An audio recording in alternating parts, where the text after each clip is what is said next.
الحمد لله رب العالمين والصلاة والسلام على رسول الله صلى الله عليه وسلم وعلى آله وأصحابه وسلم تسليما كثيرا. السلام عليكم ورحمة الله وبركاته. Amatenda amalungi amajjuvuga Allah subhanahu wa ta'ala tusaba nannyini w'oyinza nga tumwegayirira asaasirewo ekitiibwa omwagala waffe omubaka Muhammadin sallallahu alaihi wasallam.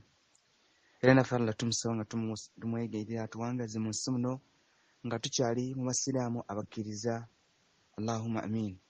Mikwano gyange mwenna abampuliriza olunaku lwaffe olwaleero era lutuwunzika omusomo gwaffe guno ogukwata ku zimu ku nsonga eziviirako abaagalana ab'abafumbo babiri obukumpanyi eri abantu bano ababiri. Ensonga zino zetwayogerako tugenda kuziddamu zonna nga bwe zaali, n'oluvannyuma gwe otubuulireyo nsonga kyendala gwe z'omanyi, kubanga tumanyi bulungi nti ffe bwe tuba tusoma tetulina musomesa kuba ffenna tuli basomesa, ate era ebintu by'obufumbo experience nnyingi oba tugambe nti nnene nnyo abantu ze tuzze tuyitamu. Oyinza okuba nga olwaleero asomesa oba awuliriza, olina ky'omanyi okusinga ku ekyo ky'owulidde, oba ali awo nga naffe bw'oba okitubuulidde kitugasa era nekibeera nti kitwongera okumanya kwaffe. Kakati mu kaseera kano tujja kubeera nga tuddamu ensonga zaffe tuziyitemu nga bwe zaali. Ensonga zino nno munna nga mpuliriza obulungi oba nga wazze owandiika. Ensonga zaali katulabe, ensonga zaffe zaali 10. Gwe munna nga ataaliwo ng'oba tewaziwulira tuziddamu bufunze. Mu kuziddamu bufunze naawe oyongerezeeko ate kye tusinga n'okwetaaga tubeere nga tuganyulwa kuba wano tuli mu ssomero oba tuli mu yunivasite oba tuli mu kuyiga. Ensonga yasookera ddala gye twalaba muzimu ku nsonga eziviirako abaagalana oba abafumbo babiri obukumpanya, nga twalaba nti al-khiyana ضد al-amana, nti omuntu okubeera omwesigwa ye opposite y'omuntu okubeera nga si mwesigwa. Ekyo kiyitibwa al-khiyanatu mu lulimi Olwarabu. Kati tulaba al-khiyanatu oba obukumpanya wakati oba eri abafumbo. Twalaba embeera yasooka nti obulimba eri abantu ababiri era twakinnyonnyola. Tulaba embeera ey'okubiri omuntu obutakkiririzaamu ye kennyini ku njuyi ebbiri, ku ddala omwami ne ku ddala omukyala. Tulaba embeera ey'okusatu nti omuntu qillatu nudji au taishi ashababu, omuntu obutakula, tugambe nti kuba nti tayengedde. Ekyo twakitwaliza nga bw'olaba ekibala, bw'oli ekibala nga tekyengedde ng'olina kirya nga kyengedde naye n'okirya nga tekyengedde, ndowooza omanyi bulungi ekiddirira. N'omuntu okubeera nti olaba nti akuze naye ng'okukula kwe mu mubiri wabula ng'ebirowoozo mu mbeera z'abafumbo batugambe nti mu maka nga si bikulu. Eyo yali nsonga yakusatu, oba nga tebikuze, eyo yali nsonga yakusatu. Ensonga yokuna tajarubul qasiya, omuntu okubeerako embeera zakoppa oba okugezesa okwo nga kwa bulumi eri omuntu, nga omma olina kyewalaba munno engeri gy'atambuzamu amaka ge naawe n'okireeta ewuwo. Kino kyo twakiraba nti nakyo kyali kyakuna. Ne tulaba ensonga ey'okutaano al-mubalagha fi tawaqqu'ati, omuntu okuyitiriza ennyo okulowooleza, kwegamba okusuubira ennyo mu muntu munno n'olowooza nti gw'ofunye n'obeerako ebintu by'omusonoga nti omwami ono gw'empasiza alabika ali amina antutte, alabika ali bw'ati ne bw'ati, oba omukyala gw'empasiza alabika ali bw'ati ne bw'ati, n'okizuula nga si bwe kiri. Ekyo twakiraba era twakinnyonnyola. Ne tulaba embeera endala ey'omukaaga al-malal wal irhaq min al-amal, omuntu okubeera obwabbize ennyo obuyitiridde nabwo twabulaba mu mbeera eyo. Ne tulaba ensonga eyali ey'omusanvu adam fahiman al-habs, obutamanya kigambo kiyitibwa kwagala na kwetaaga oba na kwegomba. Twakiraba ekigambo ekyo. Omuntu ayinza okuba nga yeegombye naye nga teyeegombye nga takyagadde. Ekyo munnange oyinza okugamba nti weegomba ti ekintu ky'otayagala. Si buli kintu kyeweegomba nti okirina nti kiri wuwo, ate si buli kintu kiri wuwo nti wali okyegombye. Kitegedde munnange? Ontegedde awo? Si buli kintu kyeweegomba aba kyolaba nti olina obusobozi obukyetuusaako, ate si buli kintu ky'olina ewuwo nti omala kukyegomba n'olyoka okifuna. Waliwo ebintu nga walabiraawo nga weekiri. Kati kino ky'omuntu obutakimanya n'ogattika ebintu ebyo ebibiri. Ne tulaba ensonga ey'omunaana al-idman, omuntu okulemera ku kintu oba ekintu okumuwamba, kintu nga ky'okumuwamba olwaleero amasimu gaffe, kompyuta zaffe n'ebintu ebisigadde omuntu ekintu ekitwala obudde, ekintu kino kibeera nga kyatwala obudde bwe oba mupiira netunyemojja ku mbeera ez'omuntu we.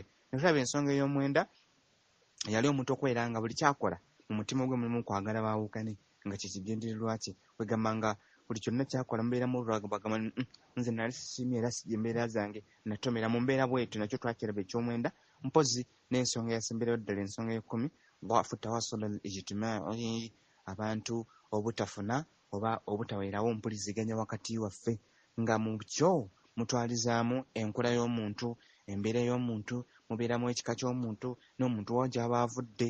nga walaba abantu amawanga ag'enjawulo, nabeera nti waggwanga gundi n'afuna ow'eggwanga eddala, onabeera nti mweru n'afuna omuddagavu, omumpi n'afuna omuwanvu, asomye n'afuna atasomye, atasomye n'afuna asomye. Mu mbeera bwe zityo omwavu n'omugagga, kwegamba ebintu ebyo nabyo biviirako omuntu okuba nti ayina obunafu mu luuyi olumu ne kimulemesa oba n'atakituusa eri munne, ne kiviirako omuntu ono okubeera nti ye kennyini okwagala okunywezaawo ensonga eno mu bunafu bw'aba alabye kwe kutulawo enkolagana oba kwe kukumpanyi eri abafumbo babiri. Ensonga ezo twagamba nti tulaba baadu ezimu ku nsonga eziviirako abantu bano okubeera nti abaagalana ababiri babeera nti akumpanyi eri abaagalwa baabwe. Kakati munnanga mpuliriza muganda wange, twakusuubiza era naawe n'otusuubiza bulungi nnyo nti oli ku nkomerero y'emisomo gyaffe nga tetunnaba kuva ku musomo ogwo kudda ku topiki endala, kuba waliyo topiki endala gye tugenda okuddako insha Allah, naye nga tunnaba kugiddako topiki eyo. Twakusuubiza bulungi era nawe n'otusuubiza bulungi nti insha Allahu taala ojja kubaako ensonga oba ojja kubaako naawe ensonga z'otuwa gwe z'omanyi oba z'owulira nga wano tetuzoogeddeko kuba nnyingi teziggwayo. Ffe tukondako bukoonyi. Lwaki tuleeta embeera eno nti omusomo guno oba emisomo gino buli omu aba n'obukugu bwe mu nsonga emu oba endala. Kati ekyo ky'oba n'obukugu mu kyo buli lw'okituwa naffe ne tukuwa kye tuba tulina kye tuba tumanyi, kyongera ate okugaziya obwongo wakati waffe. Ffe bennyini nnyini ne tubeera nga ate ffe tutambuza embeera zaffe nga ffe tutambuza obufumbo bwaffe mu ntambuza ennungi, naye ng'ate amagezi ffe tugeewadde. Nejjukira tetugewa weewe, wabula gaviira ddala mu nsomesa gy'omubaka Muhammadin sallallahu alayhi wasallam. Kaakati mu kaseera kano nga tuwunzise omusomo gwaffe guno, tukusaba gwe munnanga mpuliriza okusinziira ensonga ezo wadde tewaliiwo naye zonna ozifunyeeko nnubuza aba tugambe nti ikhtisaaran oba tugezezzaako okuzifunza nga banaasoma amawulire mu bufunze. Ezo ze point ezaali enkulu naye nga twagenda tuzinnyonnyola gwe munnanga ataaliwo. Naawe yaliwo nkakasa buli tukoonako jjukira twakisoma ddi, twakisoma tutya. Kaakati awo naawe tukusabira gwe mukulaba okuko n'okusinza experience gy'olina, oba wadde tolina experience naye nga bw'ozze olaba bintu ki ebiviiriddeko oba ebiviirako abaagalana, abafumbo oba abantu b'omukwano. Ntegeeza mu mbeera za abafumbo mu mateeka ekiviiriddeko abantu bano okubeera nti balina ne khiyaana, obukumpanya nga tebalina bwesigwa eri munne. Kiki ekiviirako obukumpanya okubeerawo mu mbeera eyo gwe nga bw'olaba insha Allahu taala. Ensonga eno tugyogera naye nga tuwulirira ffe abali mu mbeera eno oba abali mu mbeera ezo oba abafumbo n'asuubira okubeera eri abo baddemukko. Sinakindi kiyinza n'okuba nga naawe oba oli awo obutabubeeramu olwaliro nga wali obwo baddemu nga waliwo embeera gy'ogamba nti nze embeera eno yeyanviirako okubeera bwe nti, kati nze abeera agiwulidde oba oyo gw'obeera ogigambe abeera agiwulidde, nkakasa bulungi nti agitwala era n'agitegeera, era nsuubira nti tekijja kumutuukako biidhnillahi taala. Ajja kubeera nti akyesiimye okubanga aba awulidde amagezi g'obeera omuwadde. Wano tubuulirira ali mu mbeera eno n'asuubira okugibeeramu n'eri agibaddemukko, n'oyo asuubira nti ensonga eno oba oli awo nzibu, ng'ate gw'ogamba nti nze n'ensonga yantuukako naye bwe nti bwe nakola bwe nti bwe nakola. Kati singa nange eba entuuseeko embeera eyo, nange nkakasa bulungi nti insha Allahu taala bwe nti bwe ngenda okubeera nti nkola nsobole okubeera nti nva mu mbeera eyo. Munnanga mpuliriza mulungi, bwetyo bwe tuwunzise omusomo gwaffe gukwata ku khiyaanatu zawjiyya, obukumpanya eri abafumbo ababiri, nga tulinze kutuwa gwe kyoyizeemu.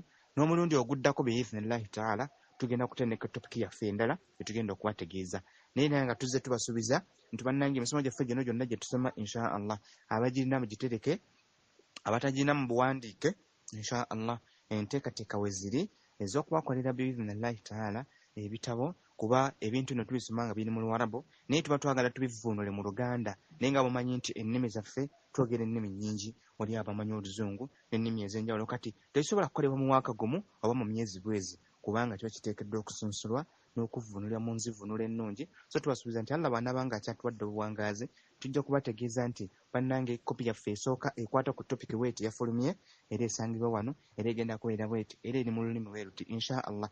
Ebyo ebimu ku bigendererwa byaffe tusinga okwetaaga munnange osigale nga kubanga makutiba qarra wa ma hufidha farra. Olwayo tusoma odi essimu ne bagibba oba neebula nebikubulako naye singa oba n'ekitabo kyo Allah ng'ofunye engeri gy'okikuumamu ng'akwadde obusobozi bukikuuma buli ojjukira bwoti nga wakiwulirako ate era ng'okisomyeko mu butuufu naawe olabira ddala nga kukumanyako olina ky'oyongeddeko. So nannyini buyinza abatukumire era atuteeke mu basaamu abakkiriza atukumire obufumbo bwaffe atugirewo embeera enkyamu atuwe abaana balongoofu era nga bakkiriza atuwe abakyala balongoofu era nga bakkiriza mwemu n'abaami naffe Allah alongoose embeera zaffe eri bakyala baffe. So nannyini buyinza buli omu mu mbeera gy'alimu enzibu Allah abeere ng'amumalira era n'ali mu mbeera ennungi asobole okubeera nti wabanga afunye obusobozi obuyambako ku munne abeere ng'amukwasizaako. So nannyini buyinza akkirize atukumire obusiraamu bwaffe atukumire eggwanga lyaffe akuume n'obusiraamu bwonna ensi yonna okutwaliza wamu. So nannyini buyinza asaasire bakadde baffe bonna